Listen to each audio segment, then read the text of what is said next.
All right, greetings from the Dark Continent. Conscious Caracal here, Adams van Sail, here to shine a light on the goings-on down south. And tonight, I'm joined by my AfriForum colleague, Jacques Broodryk, and he is also the spokesperson for AfriForum Community Safety.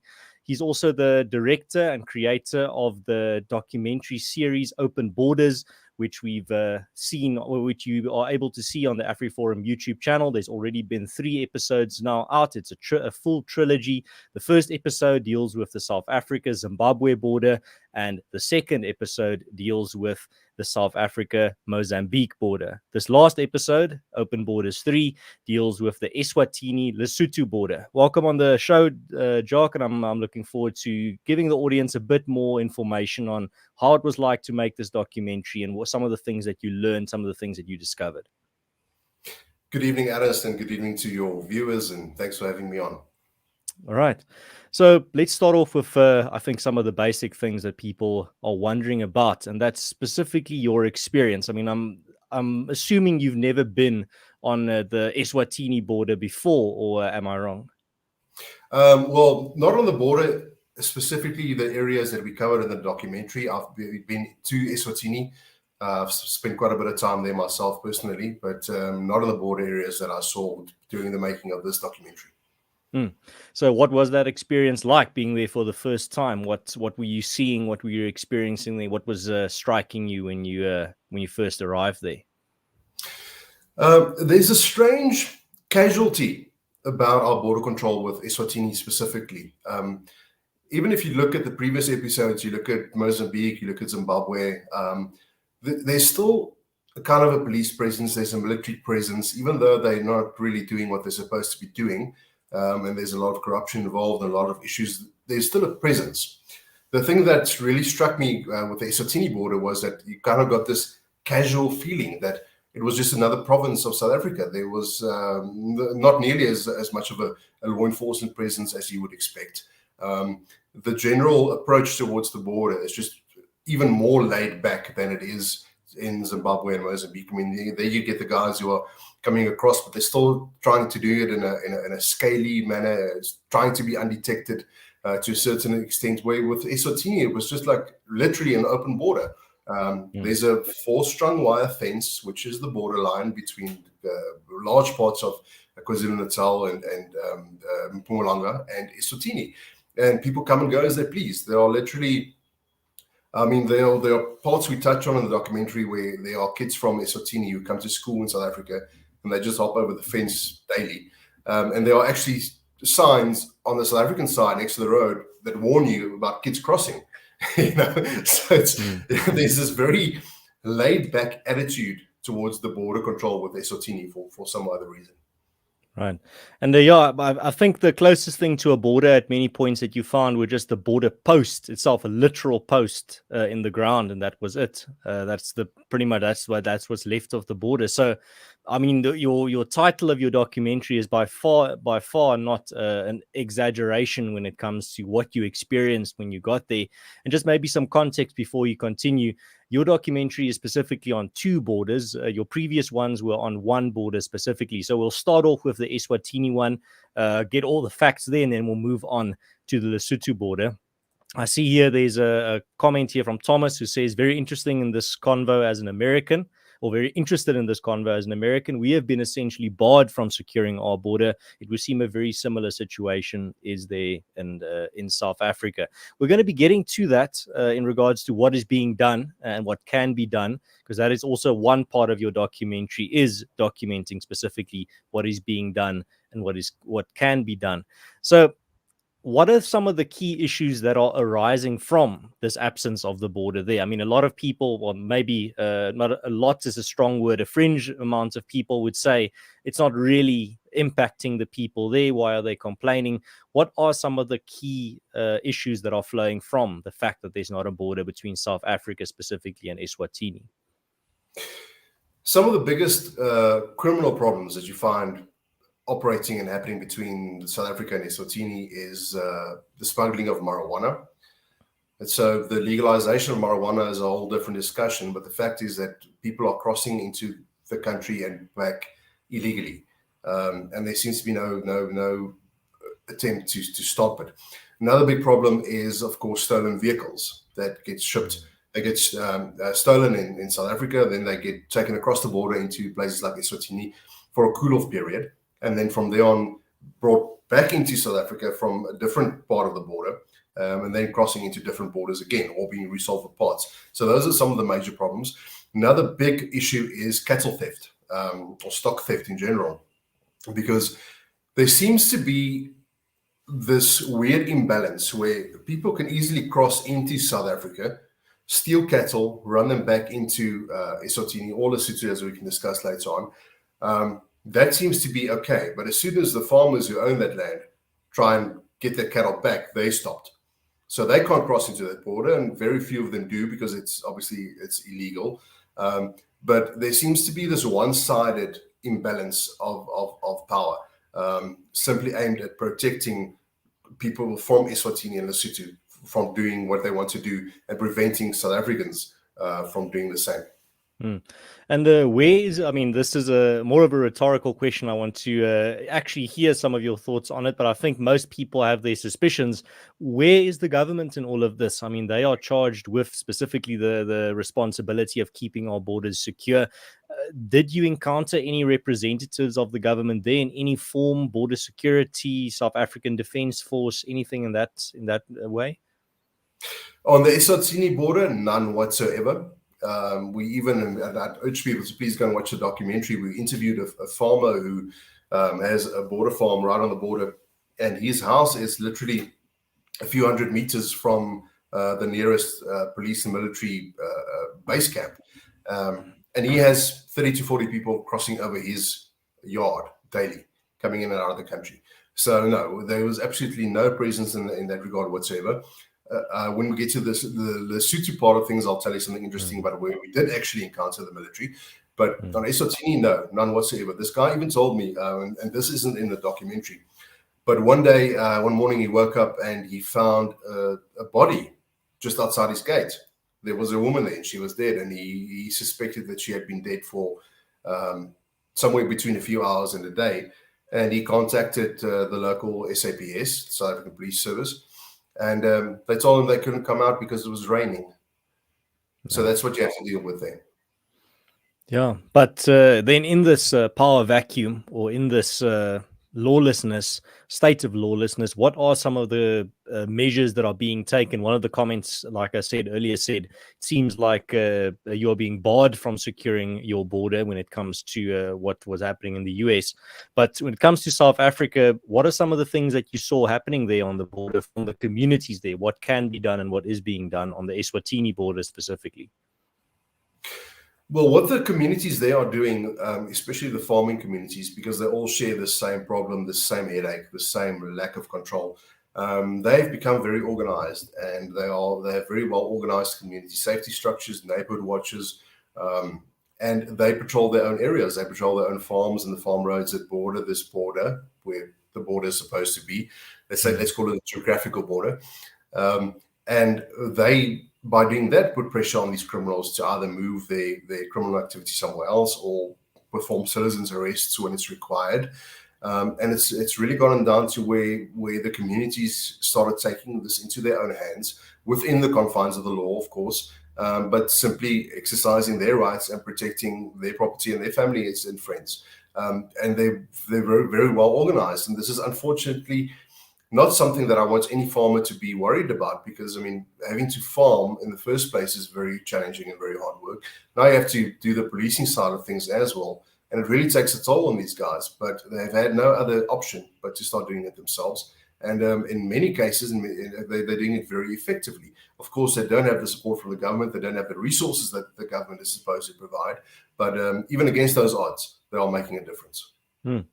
And specifically being an AfriForum representative from AfriForum's side, how is the organization assisting these types of initiatives?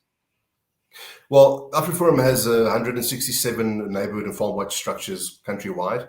And what we do from our side is we provide these volunteers with training, equipment. We train them tactically. We train them in the confines, how to operate inside the framework of the law, what they're allowed to do as private citizens, in terms of defense and protecting their property. And we give them support in that. And in that case, we have a national network. So if our guys in one of the provinces need to get hold of someone else in a different province, they can do that quite easily through our control centers. So we provide the backbone of the structure, and we provide the training and the insights on how to do it effectively, safely, and within the ambits of the law. And as with the previous documentaries, from what I can see, and I've got insider information because I know what goes on behind the scenes, but the danger is real. You're really there on scene. You're not somewhere just here in a felt here outside AfriForum HQ pretending like you're there on the border. You're speaking to the farmers there, the people there. And it's the danger. You can see that the danger is real. You can see that these people, especially the communities on that border, are suffering, and they are genuinely being not targeted, but genuinely feeling the brunt of the negative results of this state of lawlessness there.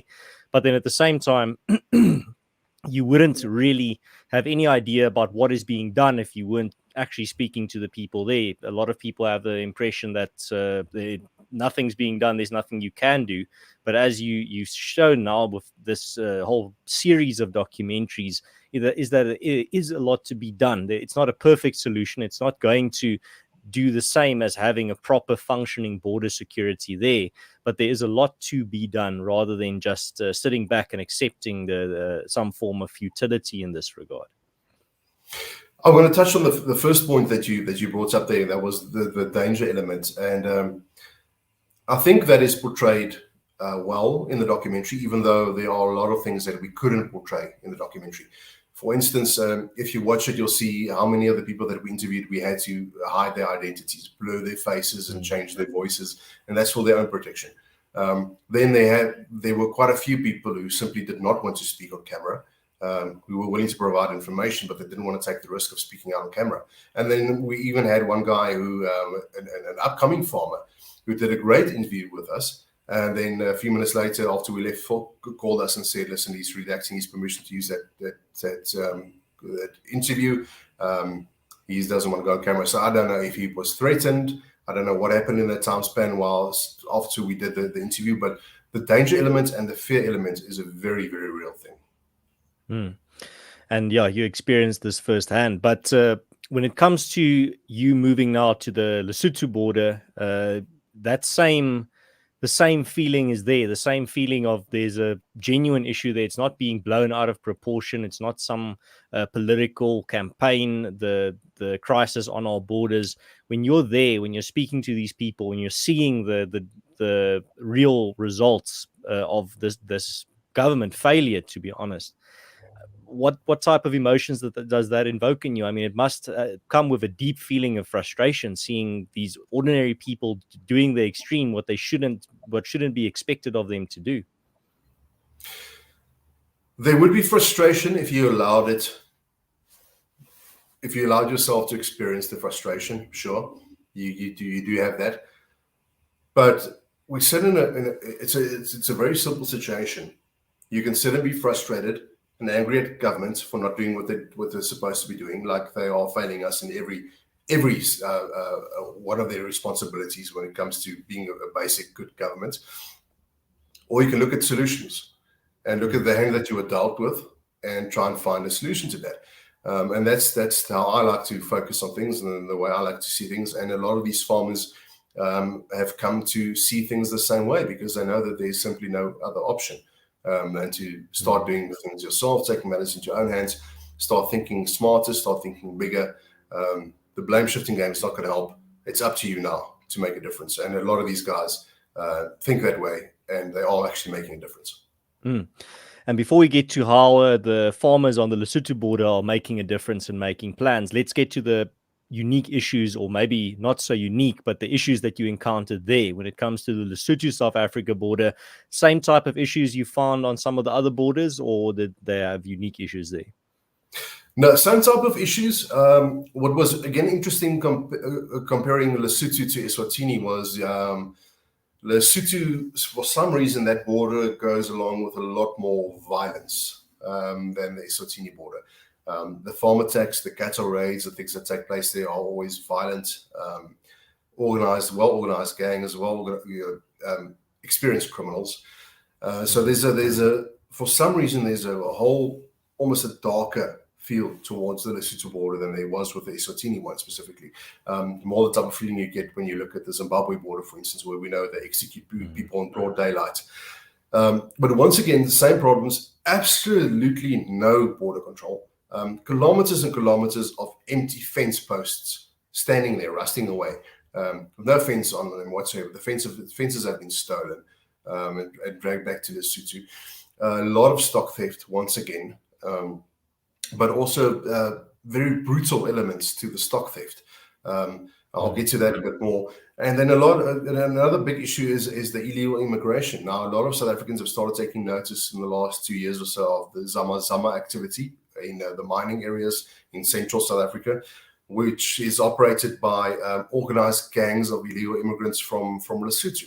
And these guys literally walk across those borders, walk to the nearest road, catch a lift up to the mining areas, join their gangs, and they mine illegally. A lot of speculation has been made about the profits and the proceeds of those mining issues, funding political campaigns in Lesotho, etc. But you definitely see that. You see that there's an absolute disregard for law and order and basic respect for boundary, and there's a deep element of violence there. And now that you mention organized crime on maybe all the episodes of Open Borders that you've done, is there always an element of organized crime that you can spot within the crimes being committed by criminals taking advantage of the absence of borders? Is that element always there in the South African scene? Definitely. Absolutely. It's always there. It's always organized. It's well structured. It's planned. You might have the odd occasion where some opportunist would raid a bit of cattle and take it across the border, but it's very seldom the case. It's usually very well organized. They do the same thing with cattle and stock that they do with vehicles. They'll grab them from the South African side, take them into across the border into Lesotho or Eswatini, have a bit of a cool-off period, then bring them back into South Africa through a different border area. Same country, just a different border area, and in many cases resell them back in South Africa. They just rebranded the cattle and they sell them at auctions in South Africa, and farmers not knowing that they're buying stolen cattle or buying their cattle. So it's extremely organized. And we've also seen, and this is an old bit of wisdom that people in law enforcement have picked up on for many years, criminal syndicates do not operate one crime. You'll see these guys do rhino poaching. When the heat is on the rhino poaching, they start getting pushed back, they move to vehicles. They start hijacking vehicles and using their same smuggling routes and border areas that they use for smuggling rhino oil, they'll use for motor vehicles. Then when the heat is on the motor vehicles and people start pushing back, security starts pushing back, you'll see them shift to smuggling contraband, all these fake Nike and Adidas goods, or smuggling narcotics. So it's definitely organized. It's very well organized. These guys know what they're doing, and they just kind of hop from place to place where they find the path of least resistance. And this organized, not just the organized crime is specifically happening because of these open borders. It's flourishing within urban centers far away from these borders as well. So it's actually having a ripple effect across the country, specifically just all originating from this one major policy failure and government failure, to be more specific. But when you now to get back to specifically the Lesotho border, what are the farmers and the communities there doing to really make a difference? What are some of the initiatives that you were able to document there? Some of the things that people can definitely see in the documentary, but some of the extra information that you can give regarding these initiatives. I'll get to the initiatives now, but I think I just want to lift up one very drastic fact, and that is that close to 500 farmers on the Lesotho border have given up their farms or big parts of their farm bordering the border because they simply couldn't keep up with the crime. They didn't have the manpower and the resources to keep up with the stock theft, with the vandalism, with the cable theft, with the attacks. These guys are some of the things that they would do is they'll start fires on these farms, and when farmers respond to try and put out the fires, they get mugged or shot at or robbed. So it's you can't blame these guys for giving up those parts of their farms and trying to keep their families safe. But a lot of them have started thinking quite cleverly. We see a lot of technology being employed. A lot of guys have got all kinds of very sophisticated tracking devices on their cattle, monitoring systems on their farms, obviously very well organized networks within themselves and other farmers who can respond to each other. And also close ties with private security. So these guys are getting more and more organized, and they are very, very aware of their situation. When you get into a bucky there with one of those farmers, that vehicle is kitted like a military vehicle. The type of firearms and ammunition in there, it's crazy to think that this guy is just going to do a sheep run and check count a few sheep, But his life is in danger. It's the risks are real. With more than enough spare rounds. So that's what these guys are doing. They're stepping up to the mark. It's a terrible situation to be in, but I was absolutely inspired by the goodwill and the positivity, even amongst those, among circumstances like that.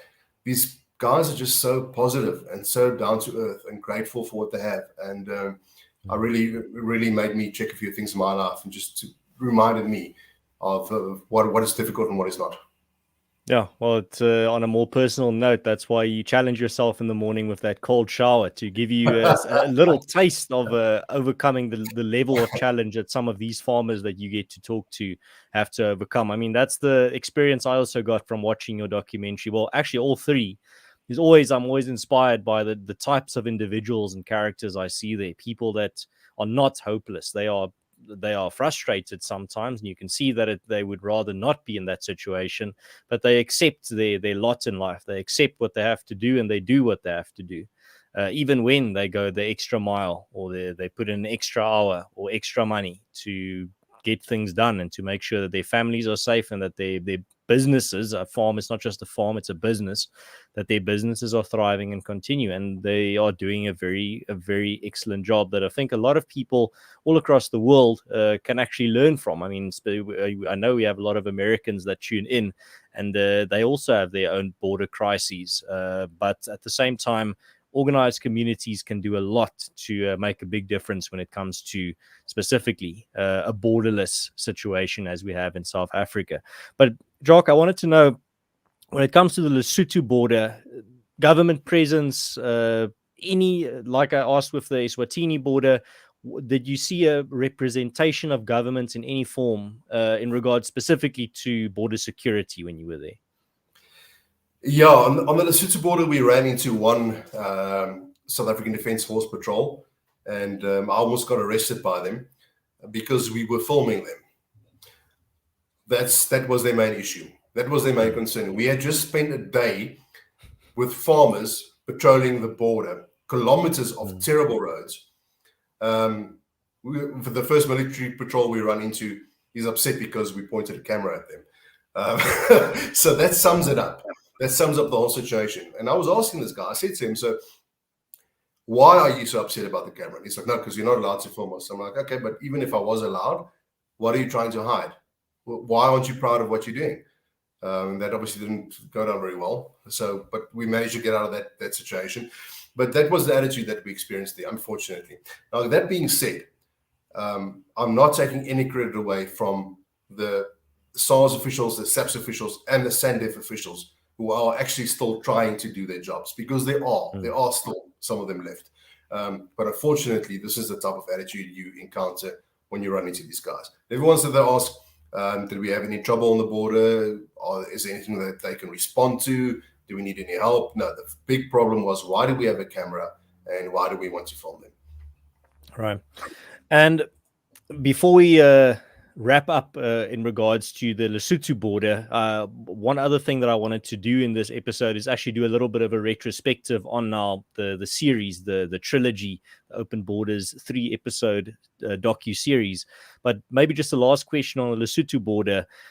When you left there, do you have the feeling that these initiatives that you saw there, and maybe on the Eswatini border as well, do you see that they gain momentum in the future, that these communities become more state-proof and actually more state failure-proof in the future? Are they gaining momentum? What was your impression in that regard?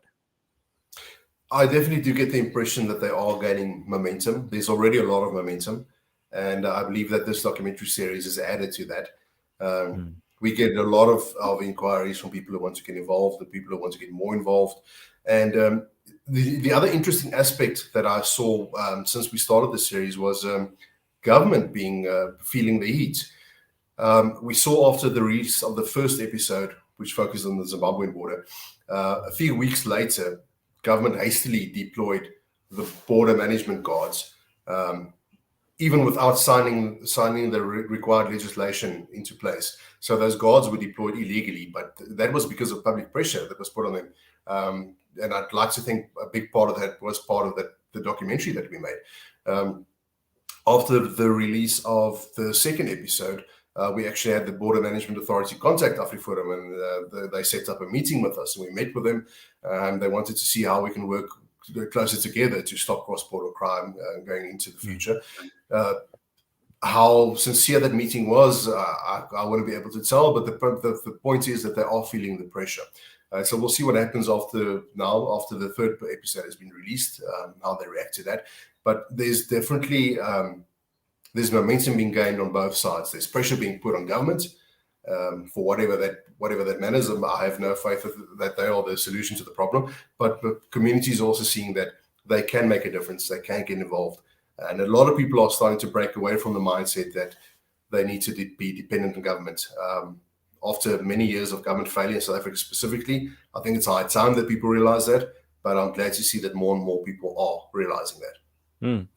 And especially also technology is the great equalizer. I think that's also something that I saw a theme throughout all of your episodes of Open Borders, that is the use of technology to really level the playing field when you're up against criminal syndicates or when you're completely outnumbered, these farmers, in regards to the criminals that they face. Just the latest technology. That being said, technology definitely, but that is if you have power.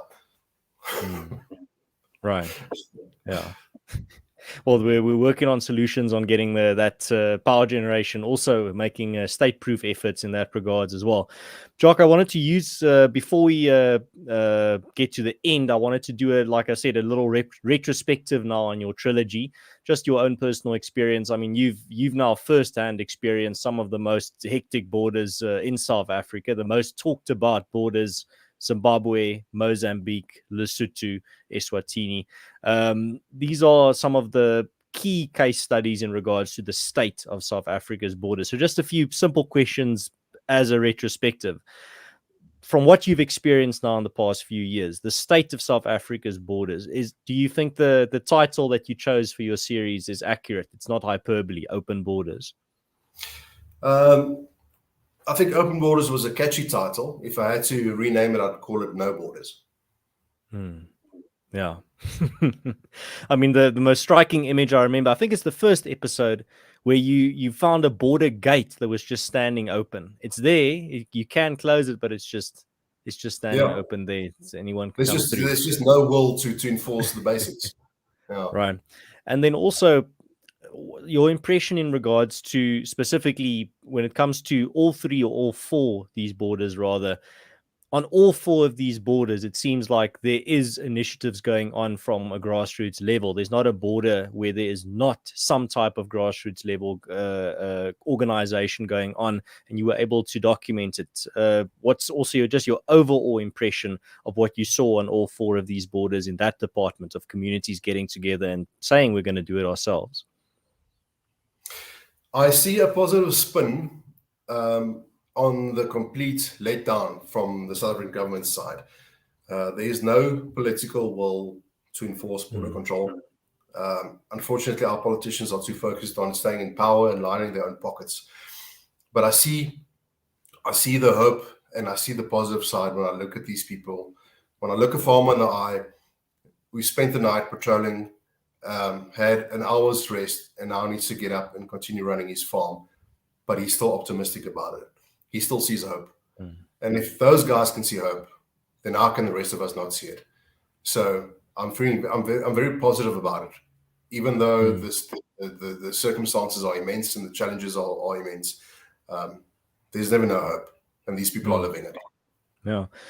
And just on a documentary filmmaking level, you still, I mean, it's nothing new for you to be producing this type of media, but this was a experience that left a mark on you creating this series. You seem to have still, even after many years of already creating this type of investigative media, you still were able to learn new lessons in regards to uncovering the truth and pursuing the truth, specifically in times where there's a great need for it, but not a great supply of journalists willing to do the investigating. They don't want that adjective, or they just want the adjective in front of their name, investigative journalist. But they don't do a lot of investigating. Yeah, it's. I think from a personal perspective, I mean, like you've mentioned, I've been doing investigative broadcasting for many years. I've been in uncomfortable, dangerous situations before, but something that I always take away from this series specifically is just the people on the ground and how they just get together and they just make a plan and they refuse to lie down. And that's something that I will always find inspiring, and I will never forget about making this series. No, well, excellent. And I think the last thing that I wanted to know is you've already touched on the reaction that you've seen from government, but you don't see any type of solution coming from the government specifically. It is important to put pressure and see if you can find some type of or you can inspire some type of solution from the government side.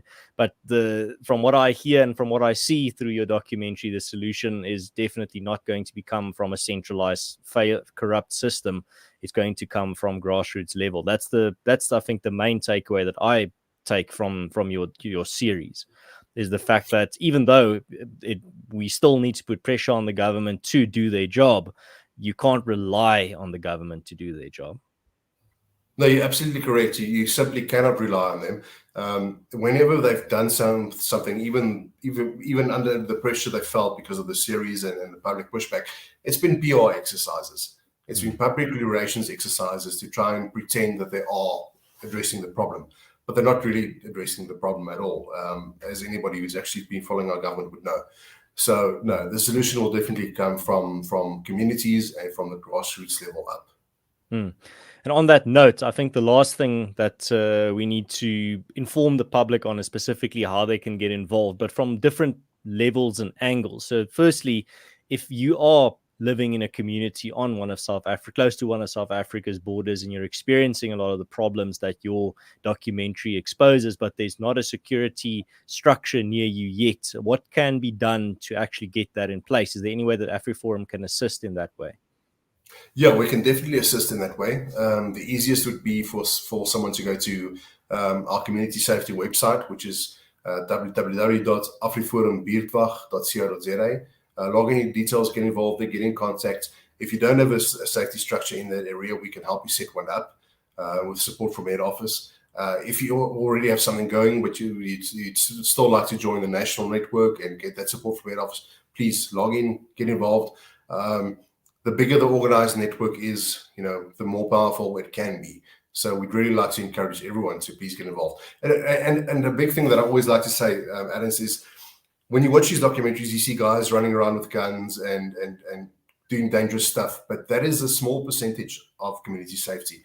Anyone can get involved. It's not for everyone to do those type of patrols, but the more eyes and ears we have, the bigger network we have. Whatever your skills are, you can bring them to the table to help assist your local neighborhood watch, whether you're a marketing person or an IT guy or whatever. Everyone can get involved and make a difference. So we'd like to encourage everybody to please start looking into these initiatives. And you mentioned it earlier, but I think it's important to emphasize again, just some of the basic types of support that AfriForum can give to already existing structures or people that want to start one of these structures. What are some of the ways that AfriForum HQ can help in that regard? You mentioned earlier, but I think it's worth repeating. I think the most important aspect is the training element. So we train our neighborhood watchers in how to operate within the confines of the law, what they are allowed to do as private citizens, and what they shouldn't do if they want to avoid legal trouble. So we make sure they have a very good understanding of that. So because in the South African law framework, there is more than enough space for you to protect yourself and your area. So we offer that kind of training.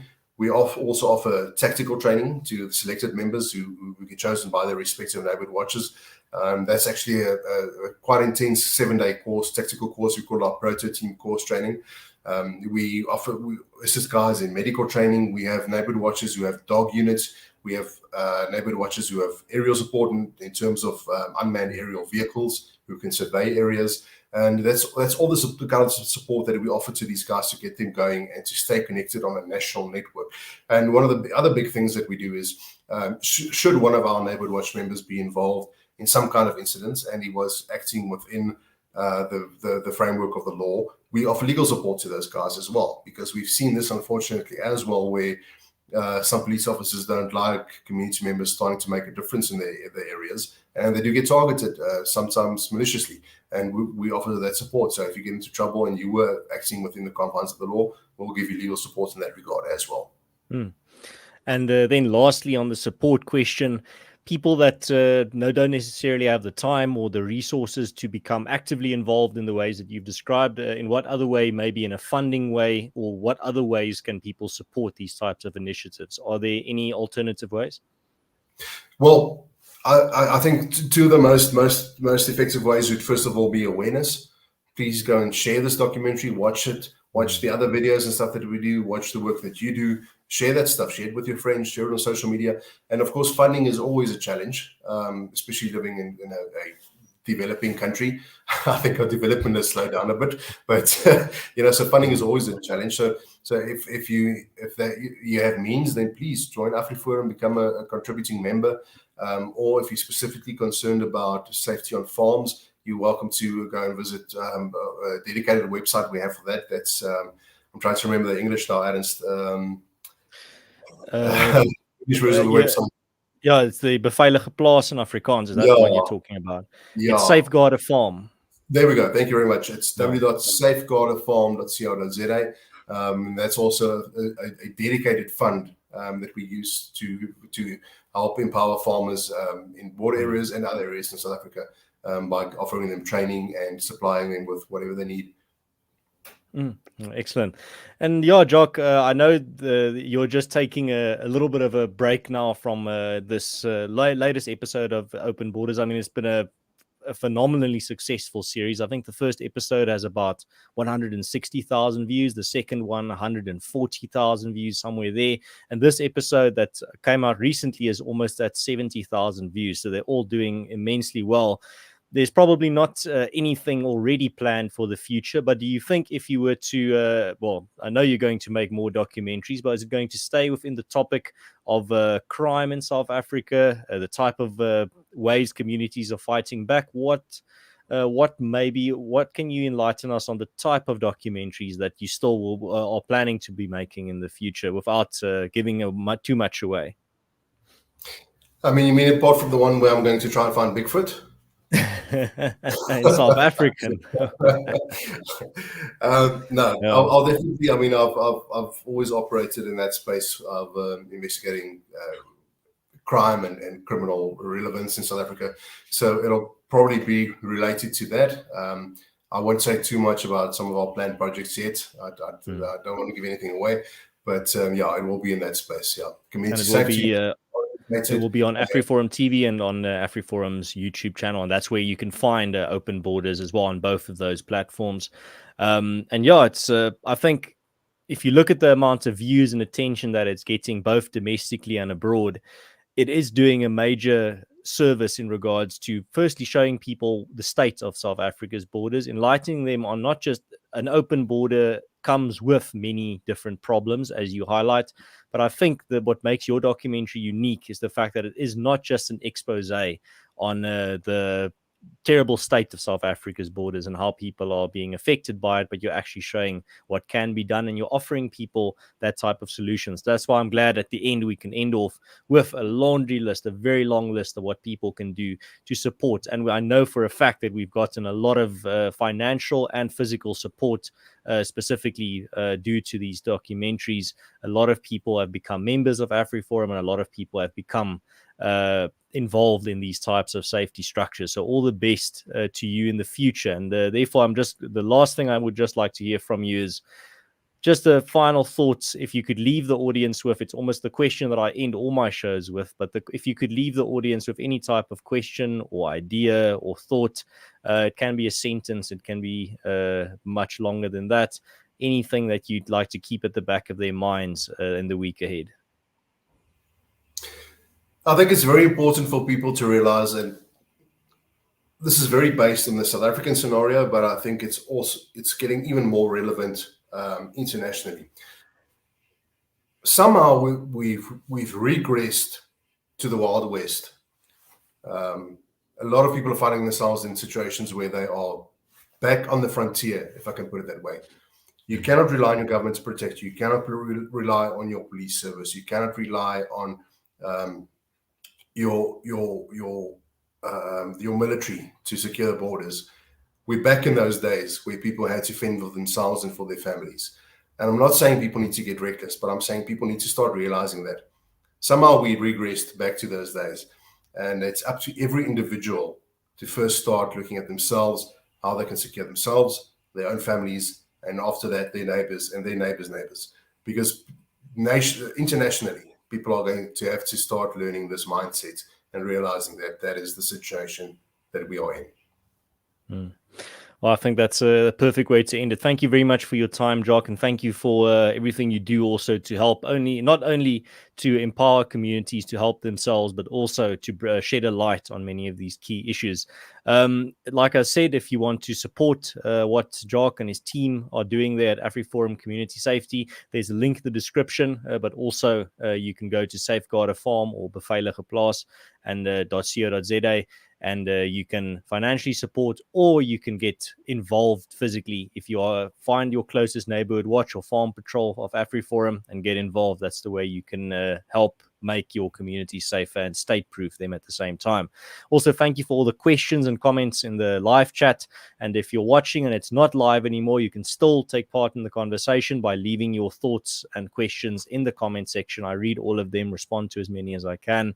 And thank you very much for everyone that tuned in. Remember to share this far and wide with anyone that you think will find it interesting or needs to hear some of the information contained within this episode. And if you're new to this channel and you like these types of conversations, you can subscribe for more of them.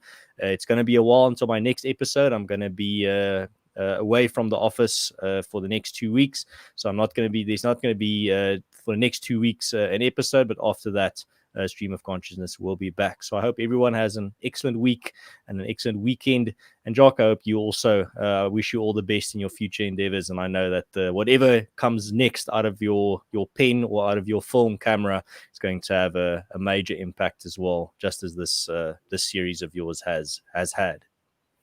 Thank you very much, Ernest, and thank you to all your viewers for tuning in. All right.